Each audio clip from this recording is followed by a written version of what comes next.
राम राम सा। अबार तो चारा कानी सावांगी रुत छागी। आ सावा न देख एक ब्याह की बात मने भी याद आ गई कि एक गांव में एक माँ बाप आपरी बेटी के ब्याह को मुहूर्त कढ़ायो। चावल पीला कर विनायक जी महाराज के लापसी को प्रसाद चढ़ायो। अब चावल पीला कर्या पछी रोज ने घर में बंदड़ा गार लुगाया ने गुड़ बांटे। ब्याह किरे घर मंडो ए रिश्तेदार घणी कानूना छांटे।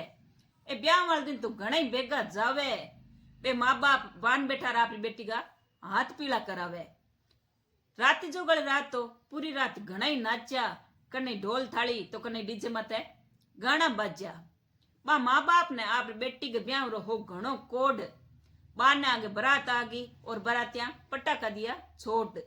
लाइटा की रोशनी में तो पूरो घर जगमग गयो। सगली लुगाइया के मुंडे एक ही बात कि बींद राजा की सोग आयो। अब बे लुगाइया एक दूजे आगे पड़ बींद राजा ने देखियो। वहां सगली लुगाइया का मुंडो तो खुल्लो ही रह गयो। अबे सगली लुगाइया आपस में सब सपाटा करने लागी कि बींद राजा तो बुढ़ो आयो है।